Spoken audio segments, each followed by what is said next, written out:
Everybody, welcome back to another episode of Quarantine Blassics of Jade and XD.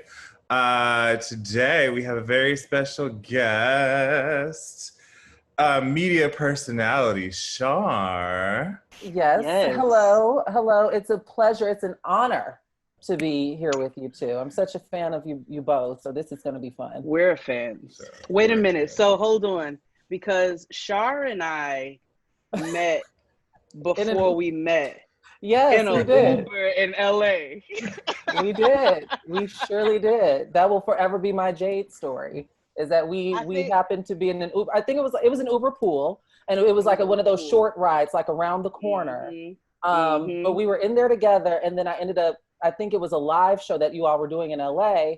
And my friend Jace was like, "Yeah, I'm going to this live show," and I was like, "Okay, I guess I'll go." And then when I get in there, I'm like, I was just in the car with that girl. That's the bitch I was sharing the Uber with. She's broke. No, I did not say that. And then, of course, you all's live show sucked me in because you all were so damn funny. So that was good. And I really feel like that was one of our worst performances, honestly.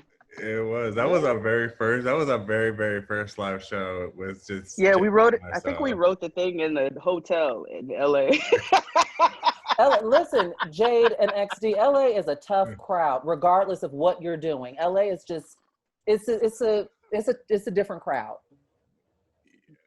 Who's worse, LA or Both times in LA, we were just like, whoa, nigga. Ooh, thank God. I'm just glad we got paid before. Oh my God. I thought you all did great, personally. I went to both of your shows here, I think, or maybe one. You did. No, you came to both. You came to both. I was at both? Okay. Yeah. You were at both of them. Yeah, because I remember the fancy one. Since the beginning. I remember the really, really fancy one with the chicken strips in the back and the fruit tray. Yeah. And then XD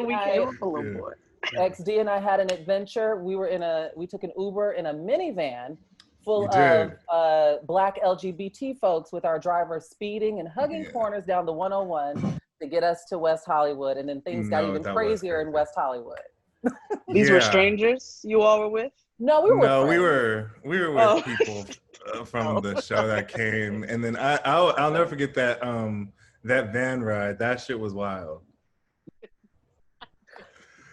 Okay, so today we are covering the most auntie movie. I thought Waiting to Exhale was a really big, like the auntiest of movies, but How Stella Got Her Groove Back is the auntiest of movies. It really should be called 90 Day Fiance. Cautionary tale.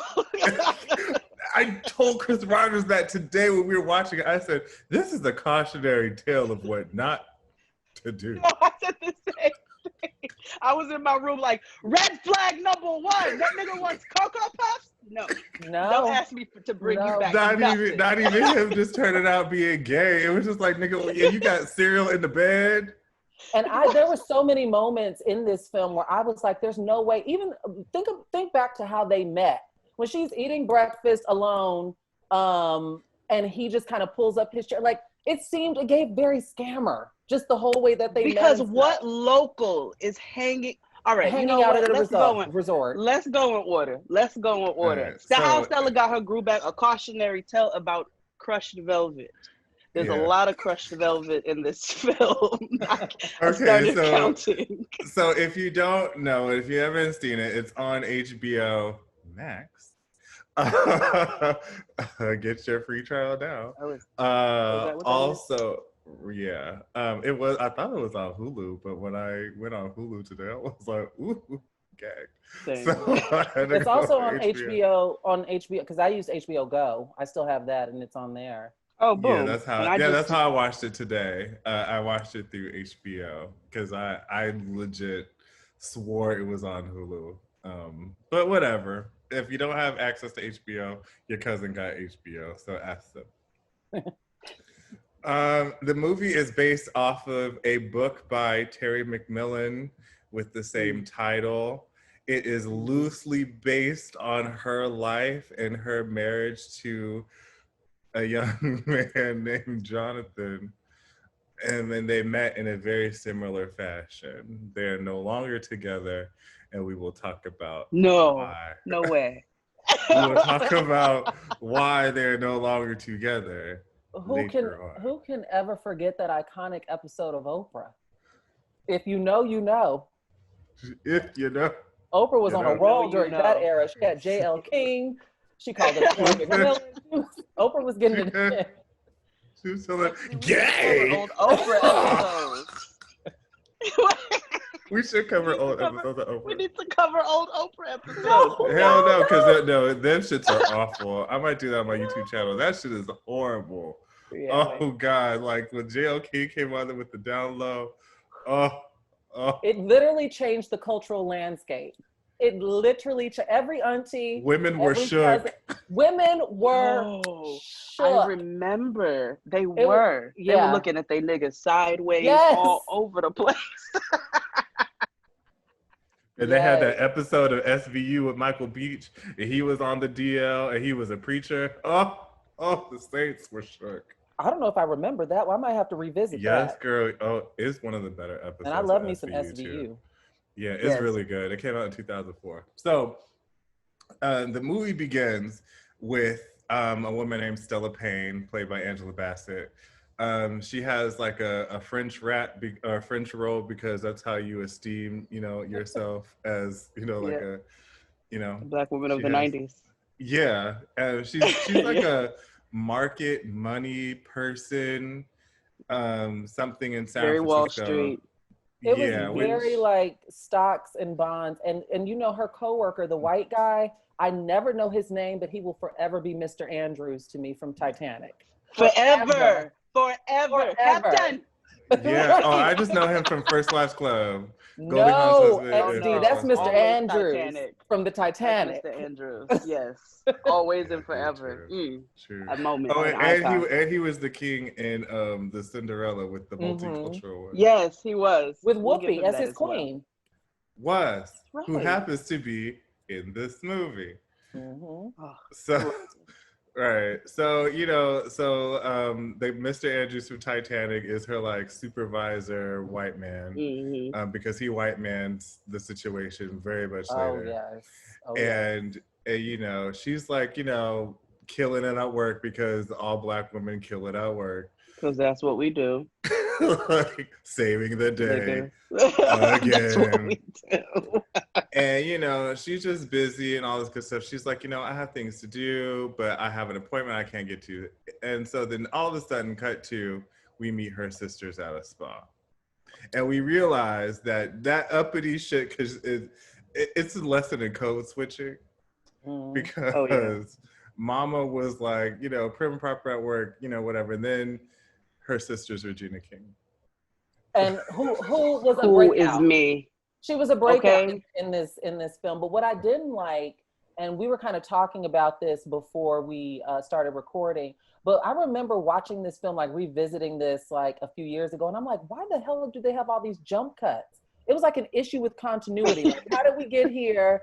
And now we on a plane, and that I just felt like certain things were missing. So many questions and loopholes in this thing, especially when we meet Winston, because there's a lot of, I have questions about money, I have questions about travel, I have questions about questions about why a local is hanging out at a vacation resort. At the resort. I mean, number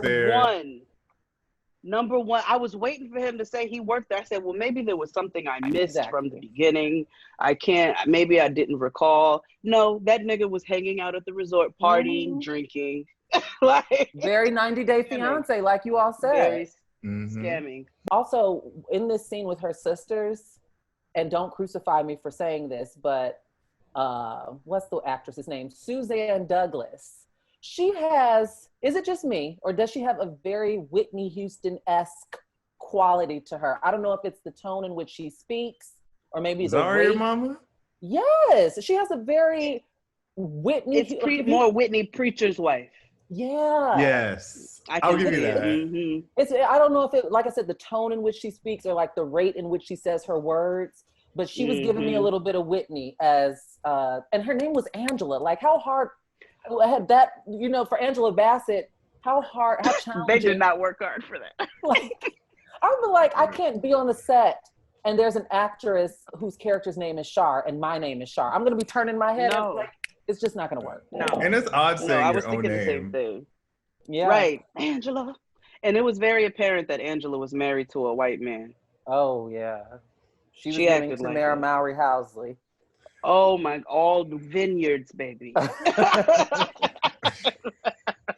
So they all at the spa, being black. And then, like, there happens to be a white woman in the mix, and she becomes a part because, of course, they had to sell the movie. So they had to include some white people in it.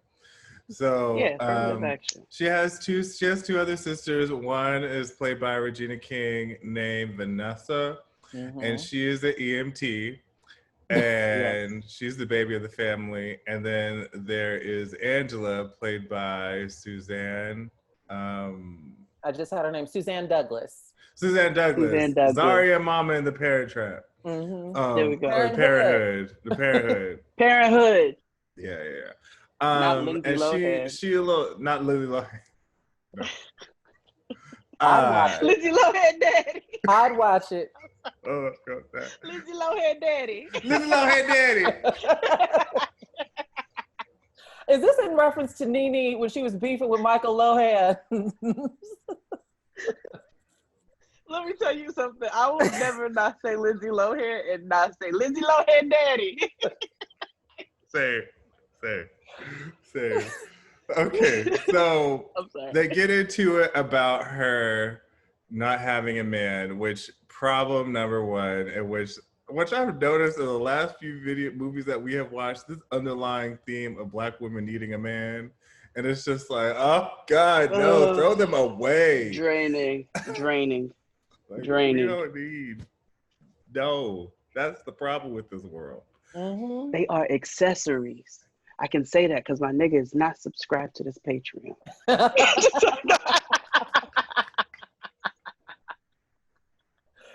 They are mercies. Really, in the 90s, y'all, we had pushes. Like, if you really think about what it would be like if we were like our ages in 1994, I feel like there was this collective push in media. There were columns dedicated to this in Essence. We had it in movies. It was this push.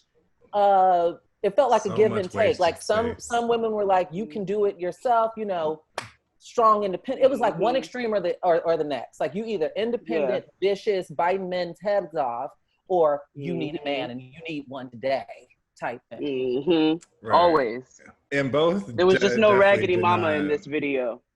Right. No mama to push it. There was no raggedy mama in this one, I noticed. Yeah, think about it. There were mother figures. Angela. That even Delilah, which was also, well, I don't know. I was about to say Delilah was an icon in this to me. I love Delilah. I mean, even though she shouldn't have concealed her illness. Now that gets real jump cutty. We're all over the place with Delilah concealing. Okay, I'll let you lead, XD. Sorry, I get excited. Okay, so before we get, her sisters jump on Stella because she don't have no man. And she's like, I'm busy. Y'all hoes are whack. You married to a white man and you're poor. So leave me alone. Yeah. So she finds herself, she sends her kid off to go visit with her ex-husband, Dr. Weber from Grey's Anatomy. Yes, Dr. Richard Weber. And whatever happened to her, the little boy who played her kid, like whatever happened to him? It's funny that you brought him up because I wanted to know too. I don't know where he is today, but I remember during my freshman year of undergrad, one of my roommates was really, really good friends with him, and he was fine back in 2006. I don't know where he is today or what he looks like or what he's doing, but the images I saw, I was like, oh, yes. Mm-hmm. Are you on it, Jade? You looking at it? Yeah, I am. It's the Virgo in me. I can't help it. Come on, Earth sign. So while you look we gotta look things up immediately. So she happens to be like, she's a little on vacation or whatever. Her kid is gone. So she happens to be at home, just relaxing. And then she happens to see a commercial and she starts to hallucinate and starts to see herself in this. And I know she was watching Planet Groove on BET because that's the only place they showed travel commercials to Jamaica. Because I have seen like every that, last especially. Can we talk about her house for a minute? Because it was like a tree house. It was like a greenhouse.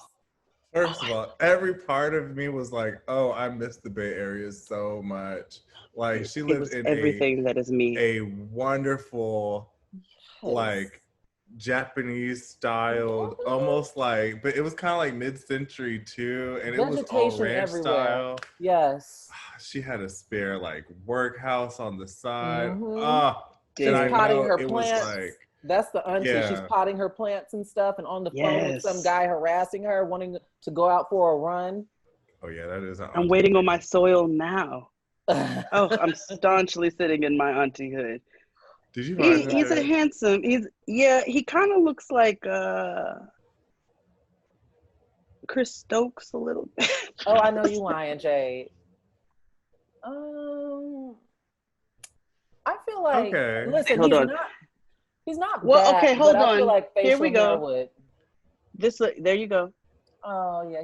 He gay. XD, please. XD, please. Nobody is calling it like I see it. Oh yeah. Sweet holy God. Man. I mean, he's a very handsome young man. He's very handsome. This is why we're gonna get canceled one day, XD. It's your fault. That's why we're behind a paywall. You can't get canceled when you're on cable. Sometimes the call comes from inside the house. Now, hold on now. Yeah. Now hold on now. So the house was beautiful. Like that was the best part of the whole damn movie. I was like, well, we could just show this damn house. Truly. So she eventually calls her friend Delilah, who happens to be Whoopi Goldberg. And Whoopi Goldberg's like, bitch, like, let's go. It's nothing. While she filled the mannequins, because I was like, I too would love to tell a nigga one day, get some more penis material, baby. Yeah. So. But XD, you didn't. What's his face? Remember, she calls Delilah, and Delilah has a voicemail that sounds like Eartha Kitt. And then Delilah ends up calling her back. I have that written down because I was like, Whoopi had her Eartha down. That impression. Yeah, she did. And of course, like Angela Bassett calls her a couple times because she's neurotic. And it's like, we should go to Jamaica. No, we shouldn't go. I'm just playing. I have a bunch of stuff to do here. Blah, blah, blah. She was allowing her inner saboteur to take over. Too relatable here. Yeah. Too relatable. Yeah. Maybe she was a Taurus. Wait, are you a Taurus, Shar? What's your sign? Capricorn. You're a Cap. Another Earth sign. We got the Earth sign trio here. And I'm Virgo rising. Thank you. Yes. Taurus, Virgo, Cap. Yes. I love to see it. Anyway. Taurus, Oh my gosh, look at us. You can't tell. I don't like going outside. It's like 3 superpowers. You are very candid about the situation. Yeah. Very much so. Very, very much so. Quarantine is just the best thing that ever happened to me. Oh my God, nigga. Listen. I just got everything together. It was great. Yeah, me too. It's been wonderful. Honestly, I've been let me see. Yeah, let me tell you something. I set up an entire seating area in my room. I mean, bought at least I heard a chair. It is just the most glorious. I have lived in this corner. Do you hear me? It is my corner for life. I got a new I love backdrop. everything about it. This used to be gold and sparkly, but I just wanted this to be like a pink room. Well, wait, you have a sitting room? Well, it's not a room. I'm in a corner of my living room, but this backdrop used to be gold. But I wanted it to be pink because my chair's got a little pink flush to it. So I'm like, yeah, let's just keep up with the theme. Yes, I love it. See all these creases, but it's okay. No, but it looks good though. It looks good. So let's they go to Jamaica. They get to Jamaica. They never really make plans of how they go. They just go. They literally just go. Like the next scene is Stella on a plane. Yes. So I said, well, I guess they decided that they were going to go. So they go to Jamaica. and Stella wants to work out, and Whoopi is me. Bitch, I did not come all the way to Jamaica to go running on the beach. Come meet me at breakfast time. I'll be in the bed. I'm the exact same. Even when this made me think of that damn episode of Insecure when Andrew and Molly went to Mexico. Who is doing a 3-mile hike uphill to zip? Not on vacation. What? We're on vacation. No, the whole purpose of vacation is to vacate what we normally do. and she want to run on the beach and stuff.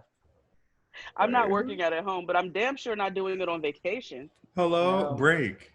We are on holiday. Who works out on holiday? I'm drinking from 8:30 if I'm up. Exactly. Like that's just what life she was is all running about. on sand. You know that resistance when you run on sand. Like, girl, please. Don't nobody have time for them. Right. We're not all vegan.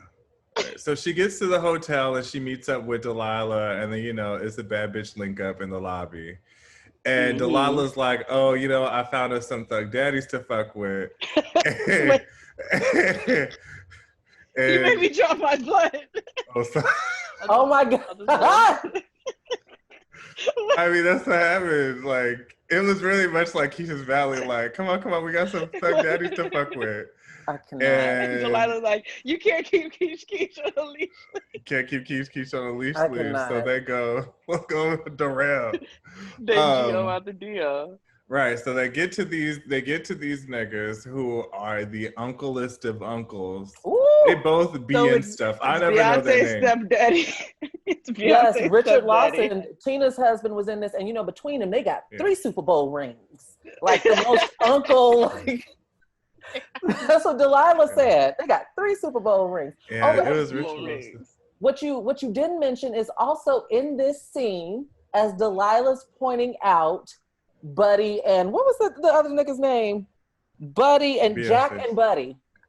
When they step down those steps, that was their names. The guy that walks by and says, "Welcome to Jamaica," and they go, "Ooh, that's Terry McMillan's husband, or who he was at the time. That's his cameo." Welcome to Jamaica, ladies.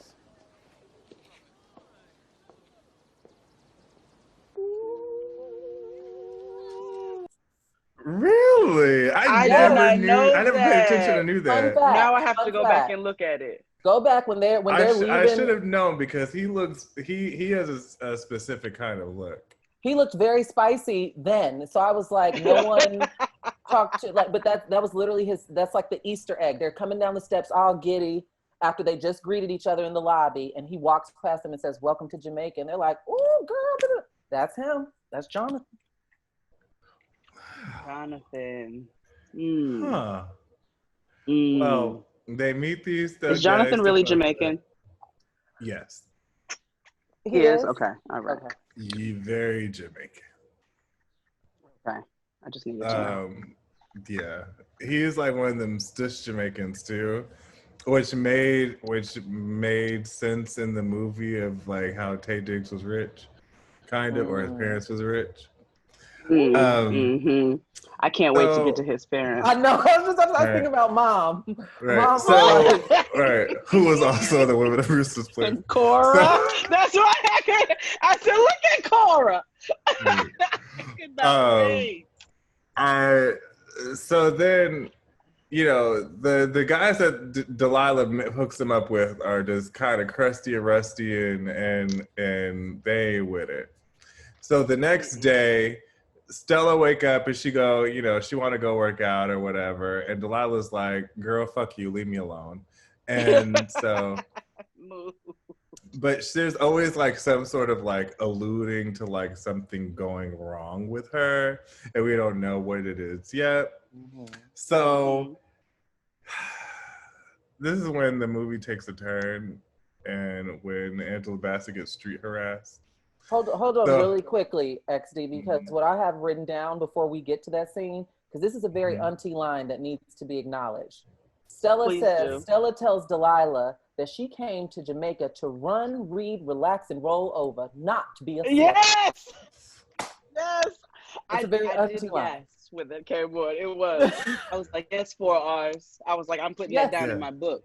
Yeah, she went for the alliteration. Yes, that's a very auntie And that line. rollover could mean multiple things. But So, she says not be a slut.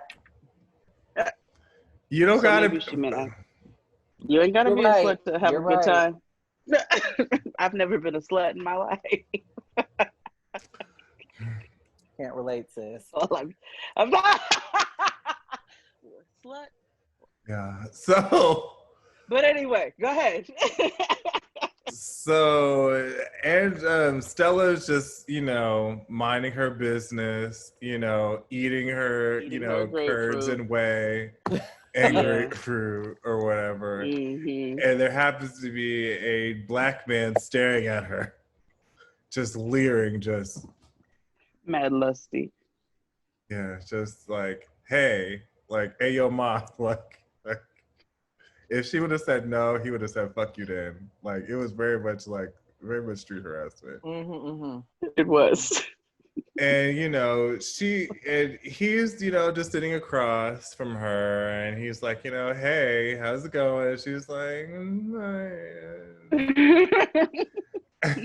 they flirt back and forth. But this is when the movie turns a little bit, because we hear her inner dialogue to herself from now and throughout but it doesn't happen throughout the movie. It only happens when she's in Jamaica.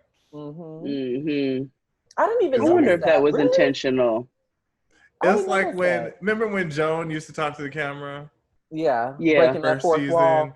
Yeah, and then after a while, then it would just stop. And it was like, well, when did you stop doing this? Jade, what are you doing? Stop it, Jade. I'm sorry, Shar. Y'all remember that episode of Girlfriends when Tony got Botox? Yeah, okay. I could keep up with the references. I get it. Okay. Bitch, did you have a stroke? Which was a fair question. That was a fair question. It was. So anywho, he's like, can I join you for breakfast? And she's like, fine. But he invites himself over. Mm-hmm. And he has all of the spread.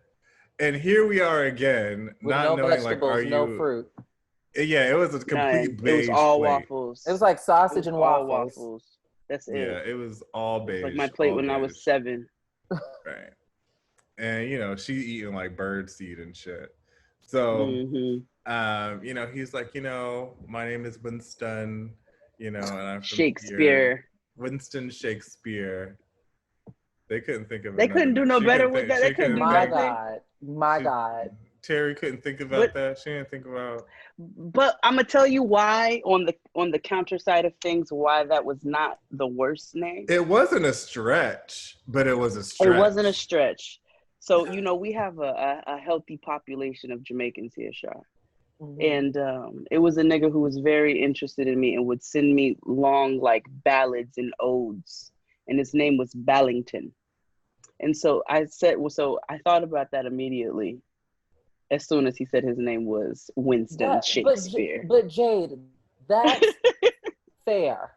I'm on Stella's side. If a man approached me, first of all, now I'm on heightened alert, right? Because I'm eating breakfast alone. You're staring at me. You asked, "Can you join?" And now you're giving me a fake name. And it took You're a local. Right, but it took me the whole movie. I thought he was still bullshitting until we got to later on in the movie. Me too. And she's like, "Can I speak to Winston Shakespeare?" And I'm like, come on now. I still didn't believe it then. I didn't believe it until he went to PTA conference and that nigga had a "Hello, my name is Winston Shakespeare" on it. Give me a break. Please give me a break. Give me a break. I really thought it was a fake name as well. For a very long time. I'm so glad I wasn't the only one. It's because we watch Catfish too much, because we all think this nigga's a scammer. Absolutely. Well, also we know people. He did scam. He did. I'm gonna bring up every single red flag. Don't you? It hasn't happened yet, except for that local at the resort. That really bothered my spirit. So he's like, so they're talking, and he's like, I'll see you around. And like the whole that time, she's stupid ass like, line that I hate. yeah, she's like, I fucking him the whole time, which I get it, valid. But but he tells her like, you know, I'm 20. And she's like, No, before he says that, he asked the question that I hate. How old do I How look? old do you think I am?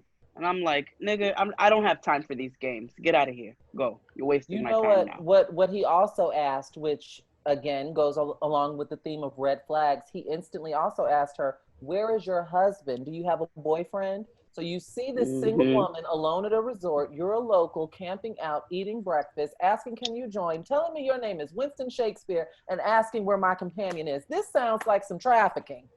To me, I'm on high alert. I'm on high alert. Because are you about to, drag me up out of here? Like, well, I'm on high alert. Are you going to be watching me as I walk back to my room? What's that Liam Neeson movie? Taken. No, seriously. Jay, think about if this were to happen in real life. Like, you're not coming over and y'all would have been an ABC 2020 special. As black women, we cannot. We don't just be taking those strangers back to inside where nobody knows. I'm not even talking to you, actually. I'm not even talking. I'm here to eat my ruby red grapefruit and my bird seed and go meet up with Delilah and see what she on. Thank you so much. Yeah, because I'm trying to hang out with my homegirl. And right now you are upsetting us. So he tells, all right. So she harps on the fact that she's 40 and that he's 20. And I had to like Google like Terry McMillan's age. So I was like, because I was like, this came out 98. So she would have to be 68. She's 68. So I was like, this might be a little bit more, realistic than what I thought. And how old was Jonathan? 20. Oh, so that was like their real ages? Like he is super young. And if you go watch clips of like Oprah where they were on, like he just presents himself as really young too. Yeah. Oh, she was bulldozing him in that Oprah interview. Like you could tell the power dynamics. But I don't know, listen, I date younger men. Younger men come knocking on my door and depending, I might answer. But Shar, you also not 40. I know, I'm 32. No. However, the youngest I'll go is like 27. Like not even joking. I can't. That's not even terrible. 26, 27. I can't go under that. Like if a 20-year-old came to me, no. Well, I don't get hollered at no more. However, unless it's a dirty nigga outside the bodega, I don't know what that says about me. Oh, by the way, XD, I wanted to share something with you quickly. I'm sorry, this is completely off topic. I bought myself a new shoe to wear in the streets. Do you know what it is? I mean, I'm concerned because I don't know, in light of recent protests, that you're going to black it up, and so you purchase a Chinese slipper. so I'm a little concerned what you quite purchased. Opposite, actually. Quite opposite. A Birkenstock? A comfortable, airy walking shoe. A Croc? A Tiva. Jade. Three people had a lesbian. Jade. Oh my God. That was cute. I bought myself a Tiva. What color? They have like little cactuses on them, and they're like orange. I'm gonna bring this up on the main show later, by the way, because that is. Did you get the one with the platform? No, okay. I just got me a regular old You Tiva got the official Subaru sandal. That's a good name for it, XD. The Subaru. That is a Subaru. Okay, so a good way to share, but I'm sorry. Go ahead. So while at breakfast brunch, he invites her. He's like, "Hey, there's a party going on later on. You should come." I'm sorry.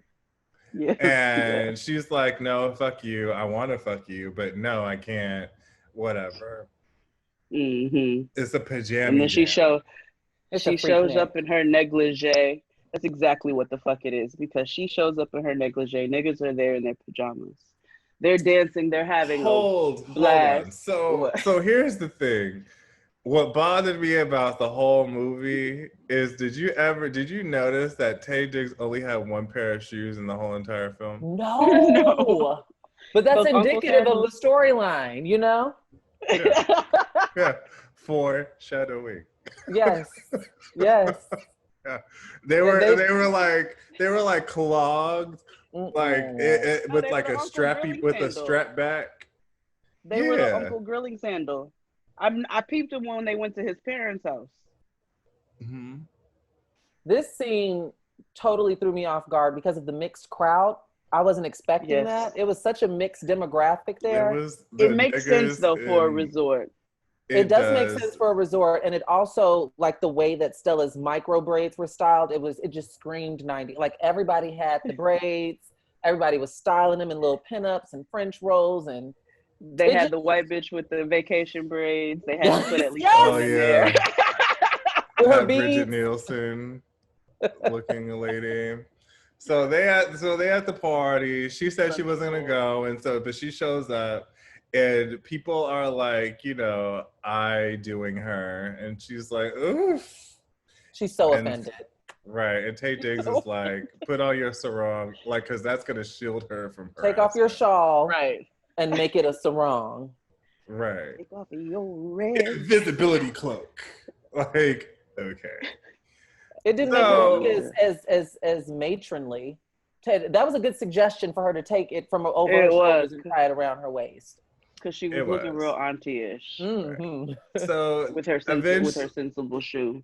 Right. So her 9 West.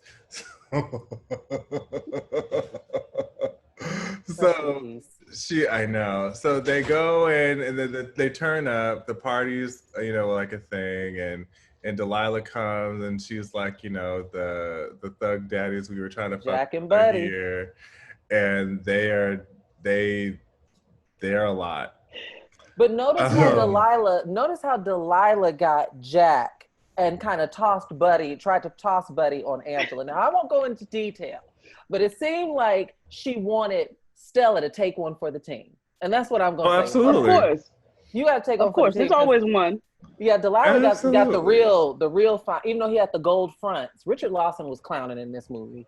He was clowning in this movie, and I want that. Yes. I want that grill that he had because he had the outline joint. Yes, he did. I said, "Ooh, that's hot. I like that." So they parlaying in the club because in the club we all fam. We all fam. So they the club, the party changes. And titties start coming out. I thought Homegirl got on the mic. I was just saying, Homegirl got on the mic and the party shifted. Dallas turned it, okay? Daisy Fuentes got on the mic and said, "Oh my God." Bitch. That was Ananda Lewis. Dallas was like, turn up. It was titties out. I thought I'm saying, because I'm like, I'm not pulling my titties out in this club. Like, I'm not. When I would have left. And then, white men love to pull their dicks out. And I just am not. I'm just good on that. I'm good on that.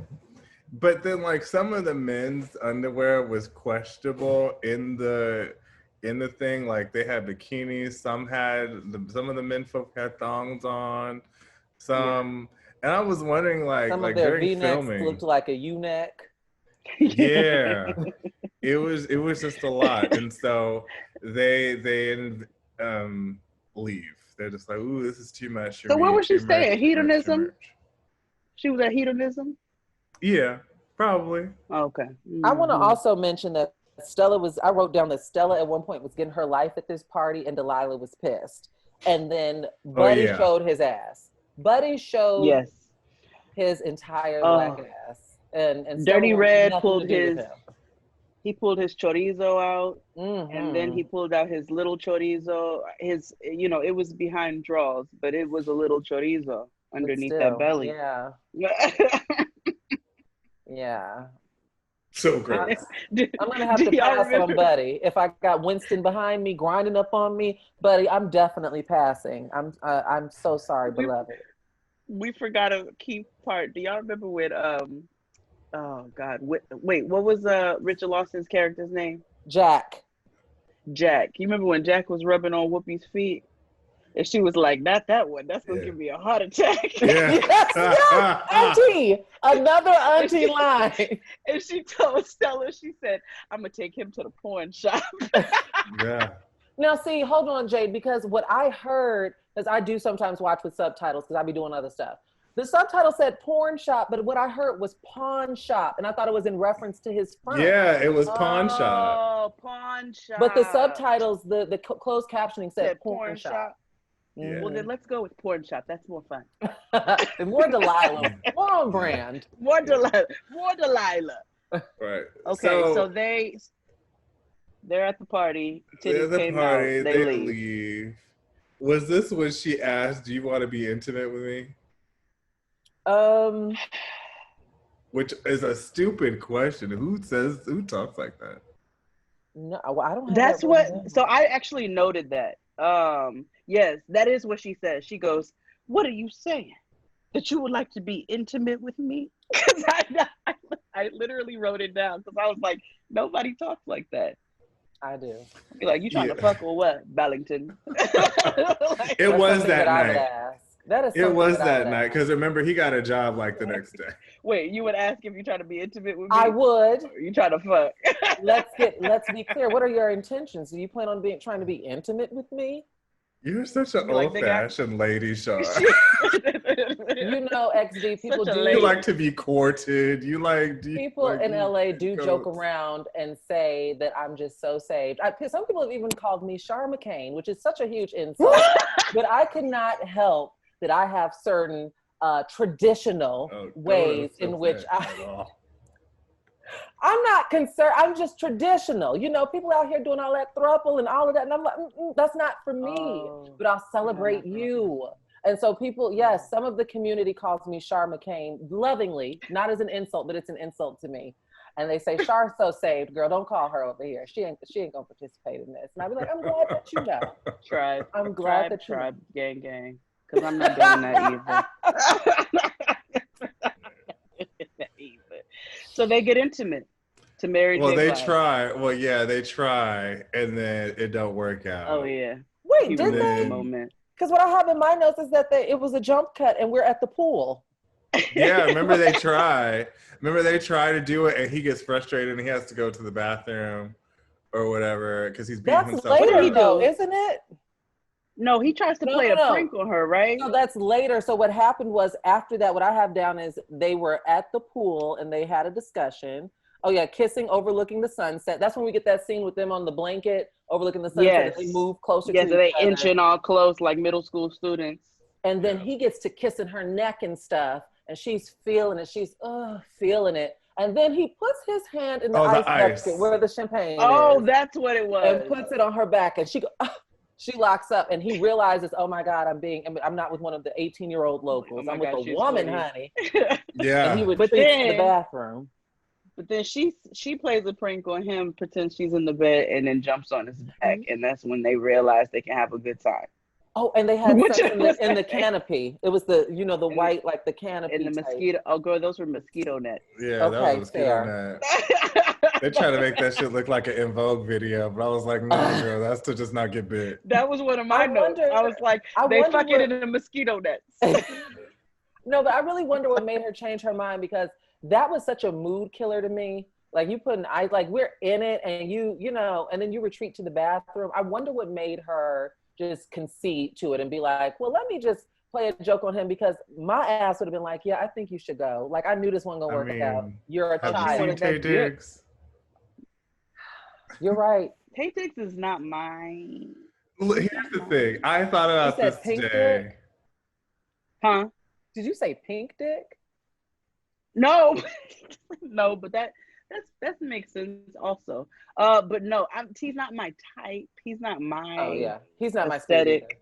My Here's the thing, like he's one of those niggas from the 90s who I can accept the fact that they are fine, but they just would not be fine for me. Like I could appreciate like Like, oh, that nigga was fine. Like every black gay boy and woman remembers that scene in the wood where they were all naked and shit. Like that was iconic and great. But and when I saw Tay Diggs on the train with his white wife, his white wife Adele Dazeem. Yeah, Adele Dazeem. Well, they're not together no more, but still, I know. They. I was just looking at him like, yeah, no. No, he looks like he works for IT. He does. He looks like he just dates white women. Like he just has that look, and it's okay. Yeah, he does. Which means he's not for me, because I like niggas. I do want to point out that in this scene, as they were inching close to each other, did you all notice who started playing like on the soundtrack? Who was singing? Mary?